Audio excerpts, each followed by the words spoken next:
Hello students, welcome to my first lecture on instrumental method of analysis, 7th semester B.Pharm final year. Today I am just taking some preliminary part, that is introduction to analytical chemistry, to taking the review of the previous learning. Myself Uday Arvind Devkate, working as associate professor in Government College of Pharmacy, Aurangabad. In introduction part, we will first have the learning outcome. The student will be able to define the analytical chemistry, relate qualitative and quantitative analysis, explain type of analytical method, list the advantages and disadvantages of instrumental method of analysis. So, what is analytical chemistry? The definition of analytical chemistry: the science and art of determining composition of material in terms of element or compound content. It is concerned with chemical characterization of matter, involves qualitative and quantitative determinations. So when you are thinking of what is qualitative and quantitative determination, so you have to define these two terms in such a way that qualitative analysis is called as identification, whereas quantitative analysis is called as a quantification. So what is identification? That provides the information about the identity of species or functional group in sample, as an analyte can be identified. Example, detection of the functional group, or you can say detection of the radicals, acid radical, basic radicals, or detection of impurities. So these all are involved in identification process, that is qualitative analysis. In quantitative analysis, it provides numerical information of the analyte, that how much quantity of the substance is present in your sample. So that is, we can determine by using various assay techniques. So now we will have one simple question: how you will classify the analytical method. Just pause this video, record your answers on the notebook, and then play the video again. I think all of you have recorded the answers in your notebook. So when we are thinking of the classification of analytical method, it is broadly classified in two classes: chemical method of analysis and physical method of analysis. The chemical method is also called as a classical method of analysis or wet method of analysis, whereas the physical method is called as the instrumental method of analysis, where certain physical parameters are measured with the help of instruments. So the chemical or classical method of analysis, that is wet method of analysis, we have studied in previous classes. It is broadly of two types: gravimetric, where the weight of the substance are to be measured, and volumetric method, where the volume of standard solution is to be measured and they are used to quantify the substances of unknown. So these volumetric methods, basically we have learned there are four types: acid-base titration, that is neutralization method.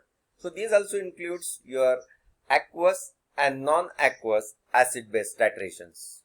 The second one was oxidation reduction titration, that is called as a redox method. Third one is a precipitation titration, where the ionic substances are to be determined. And the fourth one is a complexometric titration, where the metallic substances can be determined. Now, the physical or instrumental method of analysis is classified basically in three classes. One is called as optical method of analysis, second is electrochemical method of analysis, and third one is a miscellaneous method of analysis.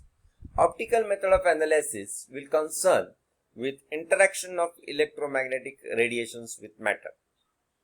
What sort of interactions can be possible? When the electromagnetic radiation falls on the substance, it may get absorbed, it may get emitted, it may get scattered, or it may get reflected or refracted, or the electromagnetic radiation may get rotated. Depending on that, the techniques has been developed, that is called as a spectroscopic technique. Spectroscopy is the study of interaction of electromagnetic radiation with matter. So what sort of interaction? That is absorption of electromagnetic radiation. So it includes ultraviolet visible spectroscopy, IR spectroscopy, NMR spectroscopy, X-ray spectroscopy, where the absorption of electromagnetic radiations are happening. The second one is the emission of electromagnetic radiation, that include fluorescence and phosphorescence spectroscopy, then flame photometry, where the electromagnetic radiations are emitted. Then scattering of electromagnetic radiations include nephelometry and turbidometry. Also it includes Raman spectroscopy. The refraction of electromagnetic radiations we are using in refractometry. Rotation of electromagnetic radiations involves polarimetric analysis, where optical active substances produce dextrorotatory or levorotatory rotations of the plane polarized light. The second part is the electrochemical methods. So we have studied in previous class the electrochemical method, where the physical parameter changes due to the certain chemical reactions involved during the determinations. So it includes pHmetry, potentiometry, then conductometry, then voltammetry, where we are measuring the current voltage relationship in the voltammetry. The old method of voltammetry was polarography, where dropping mercury electrode was used to measure the relationship between the current voltage. The next method is the amperometry, where we are using the amperometric titrations, where the current flowing through the solution after addition of the titrant is to be measured, that is amperometry. And one more technique is the coulombmetry, where the charges are to be measured, and many new instrumental methods uses this coulombmetric principle. The miscellaneous methods may include the thermal method of analysis. So we have thermometric analysis and thermogravimetric analysis. Thermogravimetric TGA, thermogravimetric analysis. Thermometric analysis are of two types, DSC and DTA. DSC is a differential scanning calorimetry, and DTA is a thermogravimetric analysis. So these are the miscellaneous method of analysis. Now we also have another method of classification, which is based on the sample size which you are using for the classification. Classification based on the sample size include first mesoanalysis, where the sample size more than 100 milligram is to be used. Semi-microanalysis, where the sample size lies between 10 to 100 milligram. Microanalysis, where the sample size is between 1 to 10 milligram. And ultramicroanalysis, where the sample size is less than 1 milligram. Same thing is also applicable in case of the liquid samples. You can see these liquid samples, how much quantity is there in meso, semi-micro, micro and ultra-micro analysis. So this is all about the classification of your various analytical technique. Now we will proceed the next part. Again, pause the video and listen this question. What are the advantages and limitations of instrumental analysis?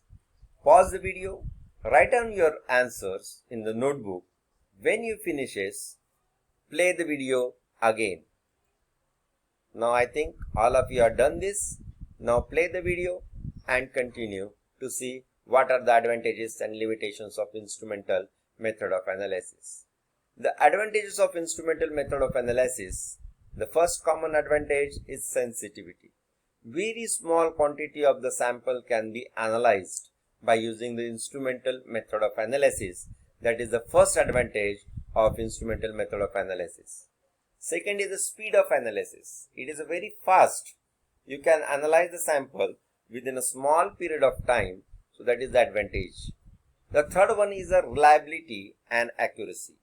Whatever results we are getting the reliable results and accurate results rather than your classical method of analysis.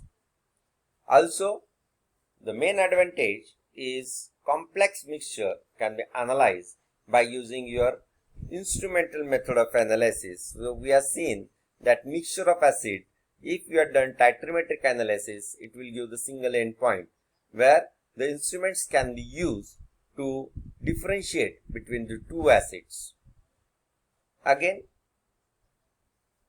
the instrumental method of analysis also has certain limitations. The first limitations which is coming in our mind is the cost. Definitely, the cost of instrument used is very high as compared to your classical method instruments like glasswares.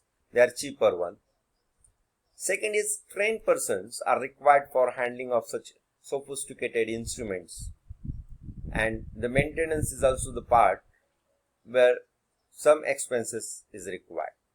The sensitivity and accuracy depends upon the type of instrument which we are using.